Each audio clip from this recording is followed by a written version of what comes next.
Welcome to the Revitalize My Church podcast, created to help churches navigate change and reorient to a new and healthy future. Here's the host of the show, Bart Blair. Welcome to another episode of the Revitalize My Church podcast. My name is Bart Blair. I'm the director of church revitalization for a ministry called Assist Church Expansion, and it is my privilege to welcome you to another episode of our show. We've been producing this podcast for about half a year now with the intent of helping churches navigate change and reorient to a new and healthy future. Regardless of where your church might be, if you are in a season of revitalization or renewal or revisioning, we hope that the content that we're creating for you here is helping you. Today's episode is one that I'm really excited about. It is a little bit different than the content that we have been producing up to this point. I'm excited to introduce you to my friend, Eric Hoke. Eric and I have known each other, I think, for about 5 or 6 years. He is a pastor, a church planter. He's worked in the marketplace, and now he is a published author. His new book is called Market Street Pastor. And his book is really a look at ministry in a way that I think most of us probably ignore. Eric is what I would consider to be an expert in bivocational and co-vocational ministry. Why is he an expert? Well, number one, he's been a co-vocational pastor for many years of his ministry life. He has also coached and counseled many other church leaders and churches on what it means to be a bivocational or a co-vocational pastor. The book that he's written creates a really great case biblically for co-vocational ministry, but also is very, very tactical to help pastors who may want to approach ministry from a co-vocational or bivocational perspective. Eric is a great guy. I think you're going to get a lot out of this particular episode. And I hope that you will go over to his website, ihelppastorsgetjobs.com. You can subscribe to his newsletter, receive other articles and emails and things that he writes that are designed to help people navigate this whole idea of bivocational and co-vocational ministry. And also buy a copy of his book. Eric is a guy just like the rest of us who is trying to raise a family, do ministry, work a full-time job. And the fact that he's taken the time to write this book, and I really think it is very helpful. Love for him to sell some copies. So if you're listening to this and you haven't bought a copy yet, swing over to ihelppastorsgetjobs.com and buy a copy of the book. Well, that's it for my intro this week. If you haven't yet subscribed wherever you're listening to this podcast, make sure that you do that. If you're watching on our YouTube channel, please give us a like, subscribe to our channel, and go ahead and leave us a comment on the YouTube video. I'll be happy to engage with you there. And if you're looking for more helpful resources as it relates to church revitalization, click over to our website, revitalizemy.church. And we've got some tools, some resources, articles, and of course, all of our podcast episodes are posted there. Thanks again for tuning in to this week's episode. Here's my interview with Eric Hoke. Well, I'm so happy to introduce my friend, Eric Hoke, to the Revitalize My Church podcast. Eric, thanks so much for hanging out with me today. Bart, it's my pleasure to be here, man.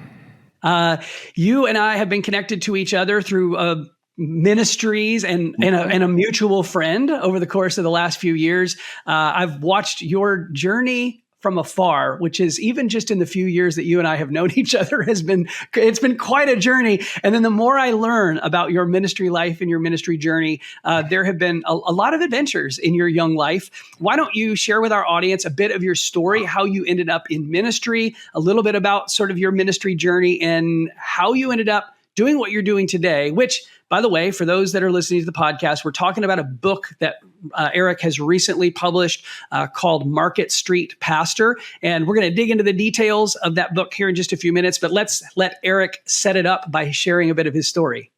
Yeah, thanks so much, Bart. So backstory is I grew up in a small town, Pennsylvania. I grew up in kind of a nominal Christian home. I had an uncle who was a Baptist youth pastor who really invested in me and led me to Christ at 16. I was baptized shortly thereafter and kind of felt the call, as we say in some of our circles, to church ministry. So I went to Bible college, seminary, did that whole trajectory and path. Was a full-time youth pastor and then a full-time executive pastor until I kind of got bit by the Tim Keller bug to go plant a church in a large city, which is what my wife and I did in New York City in the Bronx. We relocated there in 2014, attended a local church plant where I was able to learn from that pastor and learn about ministry in that context that was radically different than where I grew up in a 5,000 person town in the middle of Pennsylvania. But after 3 years of kind of learning from him and some others in the city, planted All Saints Church. Started off in our living room and kind of grew from there. And we officially launched in 2017. And it didn't take a genius to figure out that there was not a whole lot of money in planting in one of the most disenfranchised communities in America while simultaneously living in the most expensive city in the world. So I thought, I've been to Bible college, seminary, I've been a full-time pastor, but, I'll do this whole Bivo, Co-vo thing for a few years. Then once the church kind of blossoms and grows, then I'll go full-time and quote unquote, be a real pastor again. Well, the joke was kind of on me because after 7 years and one pandemic, we never got to a place to support a full-time pastor. But I realized in that season that this was actually God's plan all along for me to have a church ministry, but then also a ministry in and for the marketplace. So one of the unique things that happened in that journey was when COVID-19 kind of swept through New York City, churches, particularly church plants that are meeting in schools and public places, shut down for a very long time, could not meet in person for a very long time, I should say. And as a result, a lot of churches like mine did not make it. The pastor ran out of money, or the church body kind of, disassembled. But All Saints, the church that I led, even though we were not the largest by any stretch of the imagination, certainly not the most wealthy by any stretch of the imagination, survived. And not only survived, but planted 2 other churches through that season. So a mentor of mine had reached out. He goes, Eric, this is going to sound kind of crazy, but I'm getting calls all the time from guys who are leaving the city. They're going back to their hometowns, their home states. After COVID, and you're still here. And I think a big part of that is because you figured out how to sustain your ministry through a marketplace job. I think you should teach other pastors how to do that. And to be fair, like, Bivocational is not like a brand new thing. It's been around for a very, very long time. It's very common amongst Black and Hispanic pastors as well. It's just as, white guys are a little bit slower to learn, and this is kind of the way to lead churches in a lot of our contexts in which we're ministering to. But inner city, rural ministry, pretty common. So I told my mentor, my friend, I'm like, listen, no one's going to care about that. But to make a long story short, a few folks did. And that was in 2022.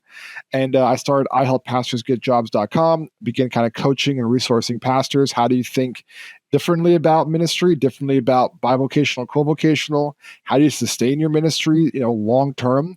And that was the genesis of Market Street Pastor. So that is kind of the 3-minute version. If there's any string you want to pull on, I'm happy to, but that is how I ended up doing what I'm doing now. Okay, it's very exciting, and I'm really excited for you. I've watched the journey from the initiation of, hey, I've got a few people on Twitter that are responding to my tweets who are looking for help, to ihelppastorsgetjobs.com being birthed, and you built an email list and you have a newsletter that's going out, and that turned into the opportunity to write this book.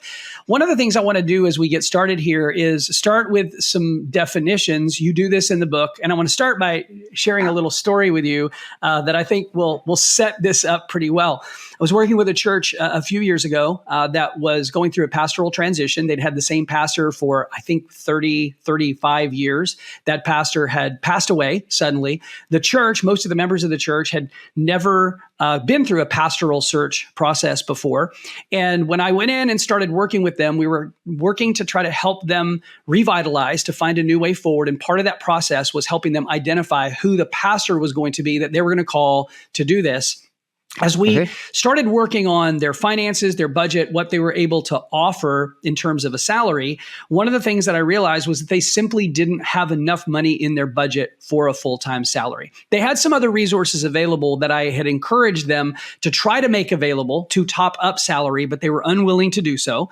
So I kept telling them, I said, I think you're going to have to shift your focus from having a full-time pastor to having a bivocational pastor. We had this conversation for months and months and months. They were frustrated with me. They finally gave me the boot and said, we don't want to work with you anymore. We're tired of hearing you say that we need a bivocational pastor.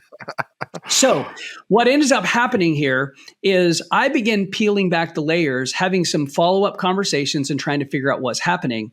And this is what I realized. When I was using the term bivocational, what I was meaning was the pastor is going to work part-time for the church, and he's going to have a part-time or maybe even full-time job outside the church to support his family and to meet his family's needs. What they were hearing when they heard the word bivocational, which never even occurred to me, was that a bivocational pastor is a pastor who pastors two different congregations. Here's what's interesting. The son of their former pastor is a mainline pastor who pastored three small rural congregations. And so when they were hearing the term bivocational, what they were hearing was, we're going to share our pastor with another church, which means he can't be here to preach every week. When they were saying they wanted a full-time pastor, what they really meant was, we want the same guy preaching every Sunday. Not that we want somebody who's in the office 40 hours a week every single week, but we want the same guy preaching every Sunday. And I realized in that moment that definitions matter. They do. The understanding of the terminology. And so you've already used the terms bivocational and co-vocational. For the sake of our conversation and for those that I hope are going to buy and read the book, define those for us. Explain what bivocational and co-vocational are. How do they differ? Yeah. I mean, that's a very interesting story, and I'm glad that you got that sorted, because you're right. There are some churches out there where you're pastoring three country churches of 10 to 20 people, and that's kind of what they mean by bivocational. So when I say bivocational, what I mean is you have a pastor. He only pastors your church, but he has a second job. To your point, Bart, maybe it's part-time, maybe it's full-time, could be either of those. But if he's bivocational, the goal is to eventually make him full-time at the church.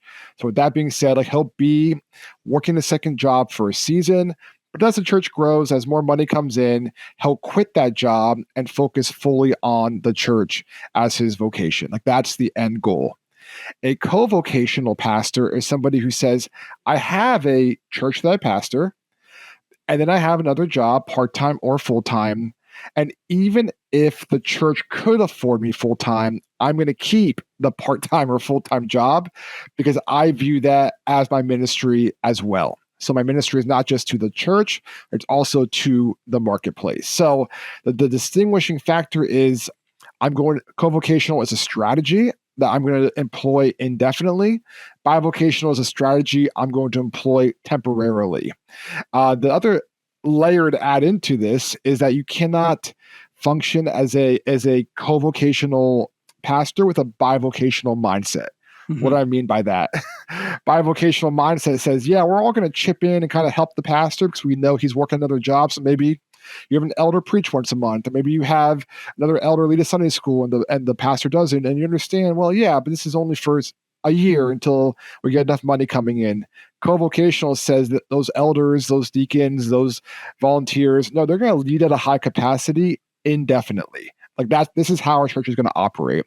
We talked before we pressed record, Bart, about the team approach to ministry, right? Mm-hmm. Yeah, you have your pastor, but you also have others with him that are helping him fulfill the duties of the ministry, which is what, Ephesians 4:12 teaches, right? So I think that's the distinguishing factor. Co-vocational is, we're all in this together. This is our long-term strategy. It's not, let's get enough money coming in so our pastor can quit and be full-time focused on us. The focus is, how can we work as a collective to make an impact? Okay. Now, as I've followed you over the years, and even as I read the book, I don't hear you saying that bivocational ministry is a bad thing, that it's bad for a pastor to have to work or need to work a part-time job for a season in hopes to become a full-time pastor. But what I'm reading, as much as anything else, and correct me if I'm wrong, that you are really a champion, an advocate for co-vocational ministry, where the pastor isn't dependent on the church for income, for his primary source of income. And that's the game plan. That's the plan, short-term, long-term, and everything in between. Why do you feel like that's such a, let me just ask you, why are you so passionate about that? Why do you think that it is such an important thing for churches and for pastors to consider?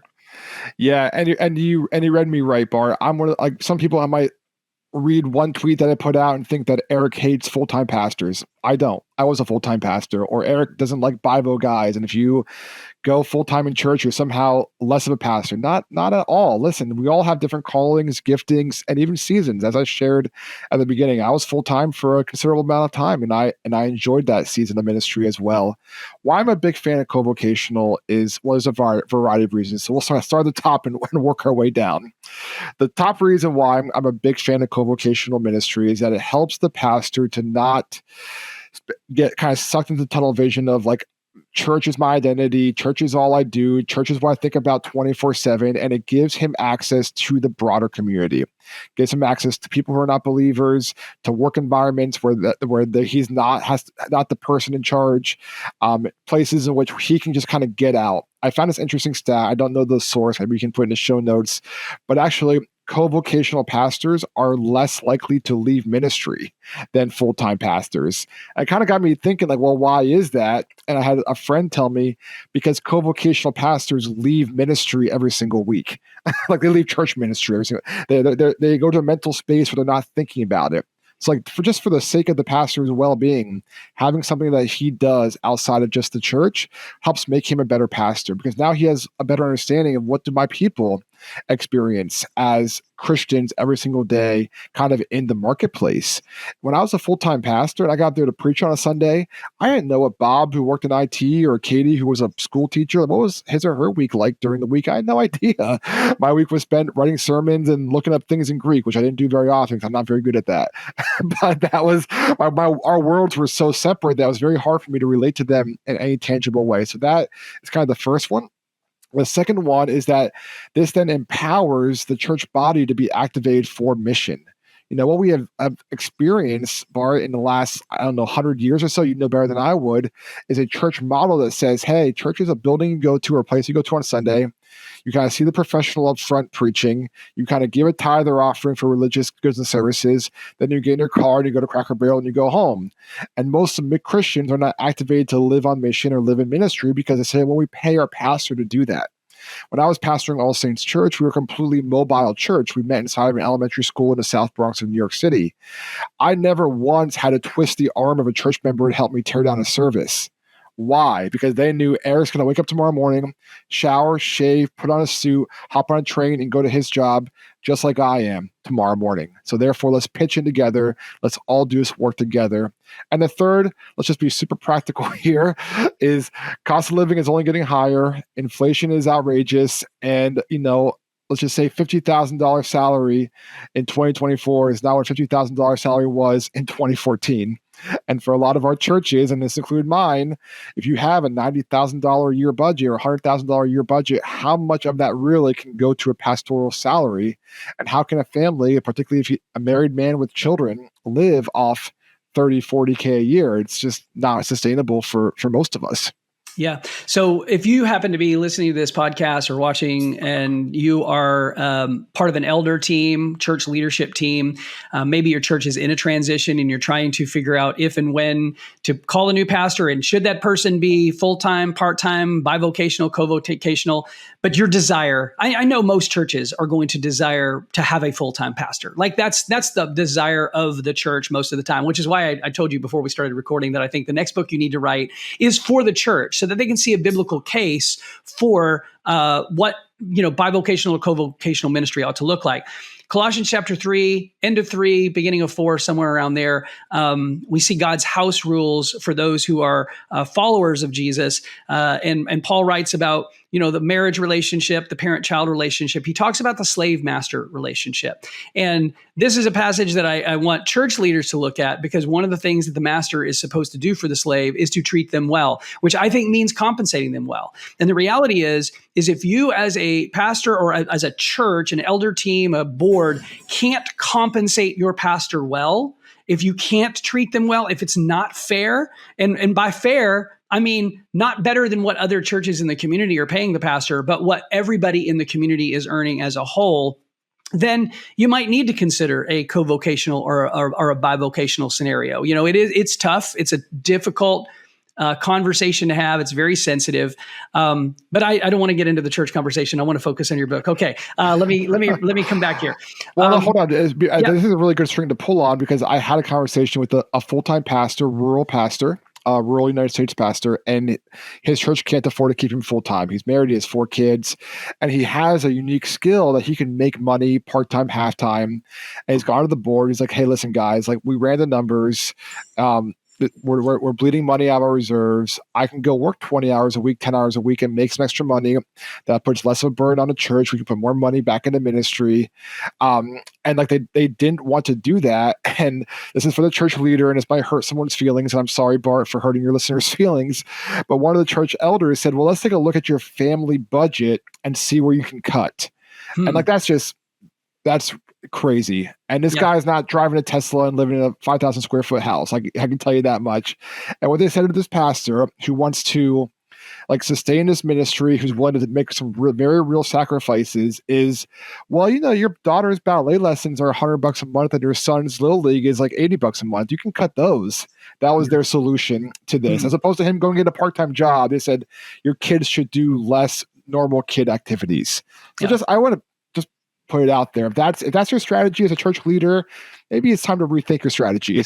Yeah. Okay. I don't want to pick on and beat up church leaders, but I will say this. I think this is in the book that you've written. One of the things that you address are objections as to why someone would not want to be a co-vocational pastor. And I think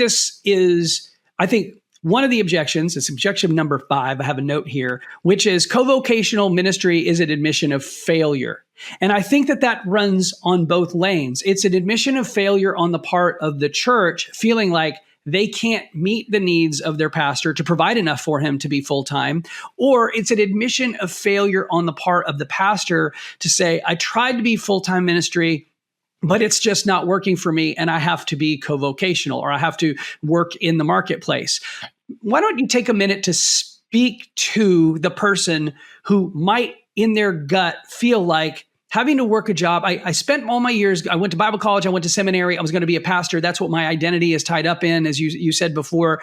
But now I'm going to go and get a market street job, a marketplace job, and continue doing ministry in the church. How do I not feel like a failure if I make that move?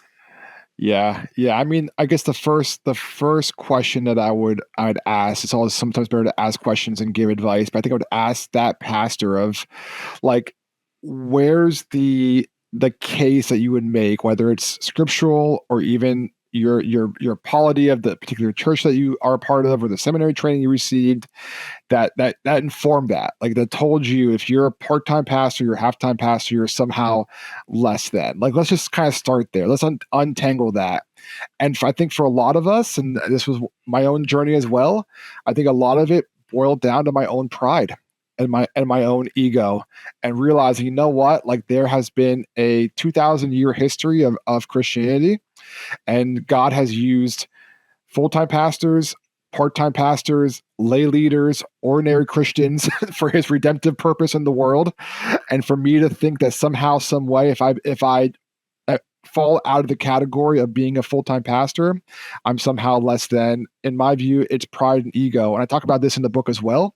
I came from a tradition where full-time clergy, missionaries, people who just gave their whole life to full-time vocational church ministry, mission work, they're kind of like the Navy SEALs of Christians.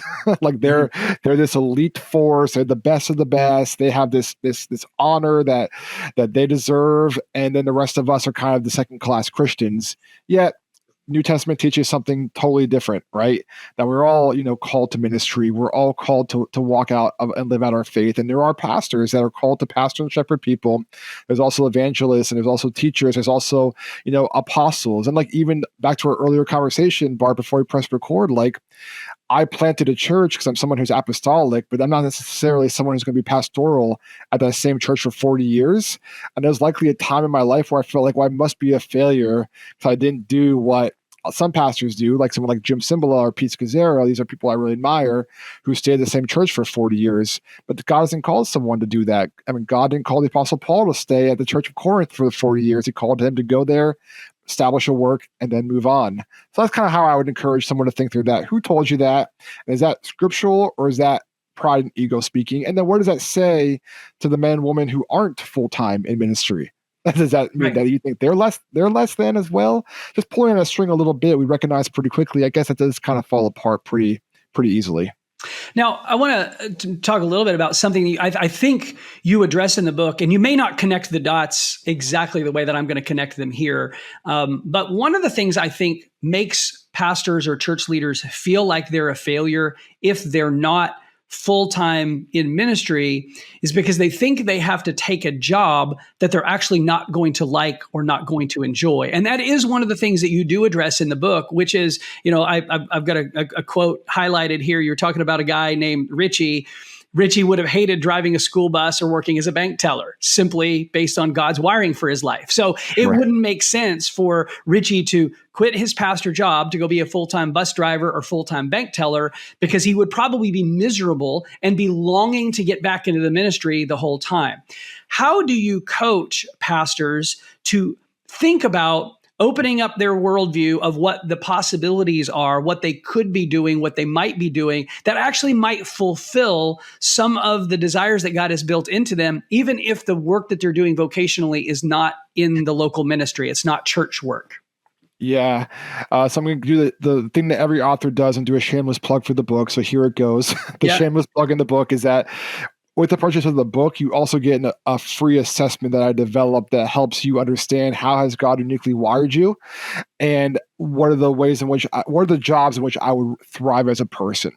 Okay, so not to get too deep into the weeds here, but essentially there's 2 or 3 things that if you kind of figured these out, that would help you narrow down what sort of job you should explore. The first one is, are you more introverted or are you more extroverted? Like, that's the most obvious one. If you're someone who's more introverted, you would love that drive the school bus job, right? You get the kids on, make sure they're okay, but most of your day is focused on the road and making sure you're driving safely. If you're extroverted, you'd prefer a job in sales or something of that nature where you're talking to people all day, every day. The second one, do you like working on a team or do you like working with people? Are you more of like, I'm by yourself? Are you more like heads down, research, writing, just this is what I want to do. I want to be alone with my thoughts all day, every day. Or I want to be in meetings, on teams, collaborating on Zoom all day, every day. Like, that's kind of the other one. Like, do I like working alone or with other people, kind of in the same lane as introversion, extroversion?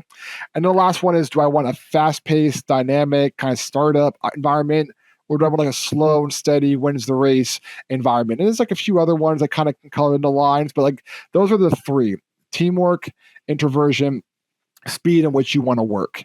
So that assessment kind of helps you evaluate which one of these environments would I thrive in. But then even one step beyond that, and I don't know how deep you want to go, is we have like 4 paths within those that would make sense for the pastor. The first is the heart, not-for-profit work. The second is the head, learning and development. The third is the hands, project management. And the fourth is sales. And a lot of that's based on your wiring and your personality and how God has uniquely gifted you. I think for a lot of pastors, unfortunately, we don't take the time to really think through what sort of work environment would I enjoy being in. I was with a pastor earlier who wants to leave his church job. And the reason why he wants to leave his church job is because things just move too slow. It's like, well, maybe it's not anything wrong with the job. Maybe you're just, the wrong part of the organization or the wrong seat on the bus, to use Jim Collins' language. Figure out a place where you can work with a little more speed, a little bit more dynamism. You might be happier in your position.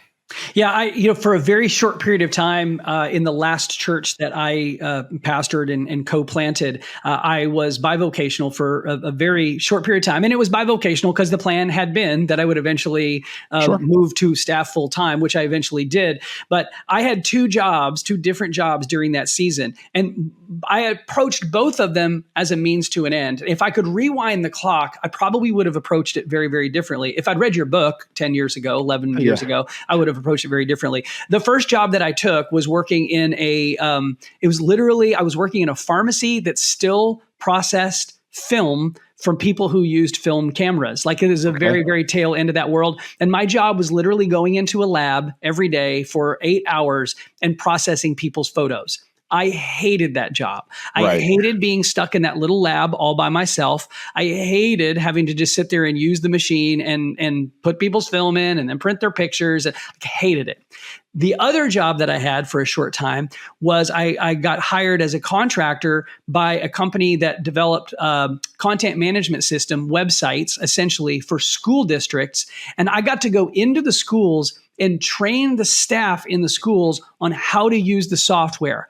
Loved that job. Why? Because as a pastor, I have a natural gifting as a teacher. I love to help people. And I found that when I was in that environment and I was with people and I was training them and I was teaching them, that I loved it. I loved the feedback. I loved the interaction. I loved the rapport. So I think one of the big challenges that pastors have when they start thinking about being a co-vocational pastor, I've not trained to do anything else. All I've ever learned how to do is exegete Greek and Hebrew and write sermons and preach sermons. Do I even have any transferable skills and gifts? This is one of the areas that you address in the book. Why don't you speak a little bit to some of the experiences that you've had with pastors, helping them look in their own toolbox and see what transferable skills that they actually have from the marketplace that they've learned in the context of church and ministry? Yeah. There's a few paths to explore. The first one is that for the pastor listening who maybe is very junior in his career, maybe a youth pastor for 2 years, fresh out of seminary, he's going to be at a very different place in the marketplace than someone who's been an executive or a lead pastor of a mega church for 20 years. So I think that's actually probably the bigger barrier. I think sometimes that 2 years as a youth pastor sees that, executive director of a $2 million nonprofit and thinks, oh, communication, leadership, team building, fundraising, I've done all that. I've thrown a few pizza parties. I can make that job happen. Where I have to kind of temper some pastors' expectations of you have to kind of slow down a little bit and be realistic at the real valuable work experience you've had versus what they're kind of looking for. We've also, on the flip side of that, have seen pastors who have had those very senior roles and have moved into chief operating officers of companies and, senior leaders making a heck of a lot of more money than they were making prior to ministry. We've seen certainly that happen. So when it comes to actually skills themselves, what hasn't a pastor done, Bart, right? Starting with, we can do communication, leadership, team building, negotiation, raising money, managing a board, marketing, project management and planning. People don't like the word sales and ministry, but if you're saying, hey, we want everyone to come out for this, block party we're going to do, we want you to come and be a part of this community outreach, you're selling that idea to your congregants, and we're going to have them, come be a part of it. Like you said, teaching, facilitating, training. I think most pastors I work with, I'd say the vast majority of them, they undersell themselves and what they're able to do as opposed to overselling themselves. So I think, that it has more to do with, let's focus on a niche that you can really work that niche and don't try to be a generalist, because what gets callbacks for jobs are you being as specialized as possible. Not saying I'm a yellow belt in 100 things, saying I'm actually pretty good at these 2 or 3 things. I actually enjoy them. That's the first step to finding a really good job.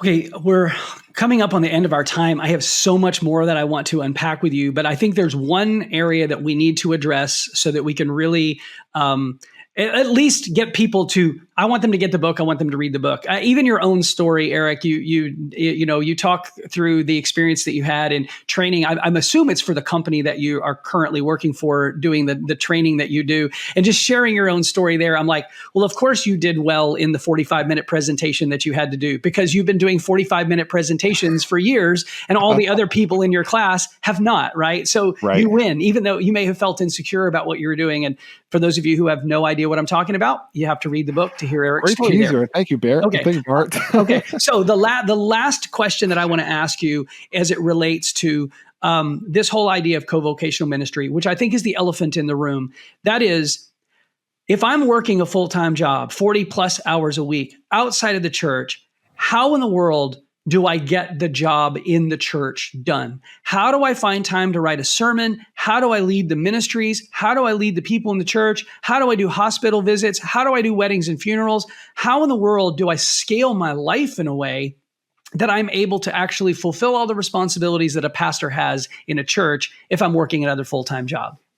Yeah, that is the elephant in the room. And just before we press stop recording, I definitely want to come back for round 2 if and when you ever want to have me, Bart, to keep talking about this. I love spending time with you. The answer is, in short, you don't, and you can't. And kind of going back to the earlier question, what's a co-vocational pastor? It's not just I have another job and I do business as usual. It's a whole paradigm shift where the team is working together to fulfill those duties of ministry. So you're right. If you're working 40 hours a week and you're trying to preach every Sunday. You're trying to lead multiple ministries. You're trying to lead a board or a staff or volunteers. You're trying to go to every hospital visit and every wedding and funeral.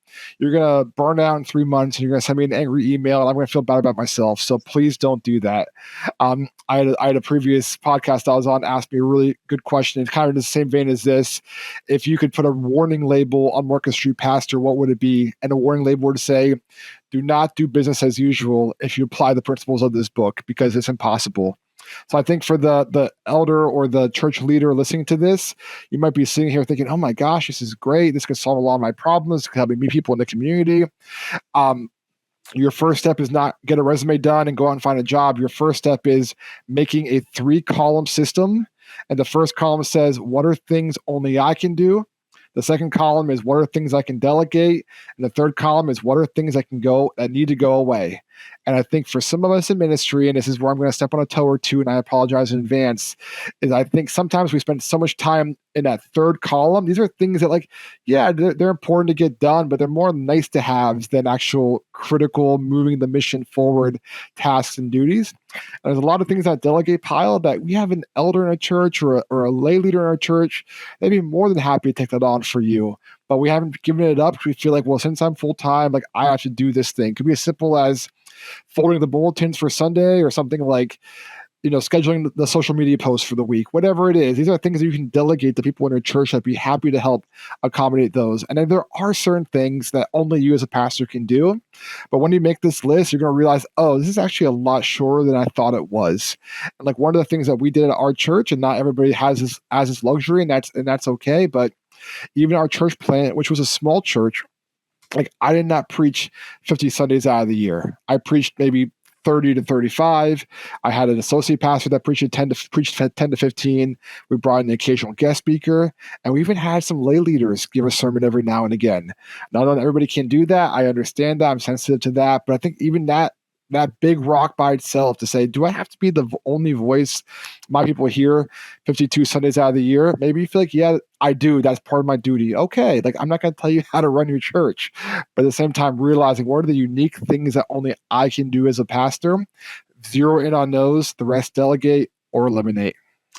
There are so many things in the book and in Eric's philosophy for co-vocational, bivocational ministry that we didn't even scratch the surface on here. So I do want to make sure that those of you who are listening know how you can get a copy of the book. You can go to ihelppastorsgetjobs.com, and I will include that in the show notes. Eric would love for you to order a copy of the book directly from him, and he'd be happy. He walks to the mailbox and puts it in the slot on his own. I've seen pictures of him at the post office. He would love to mail you a copy of the book.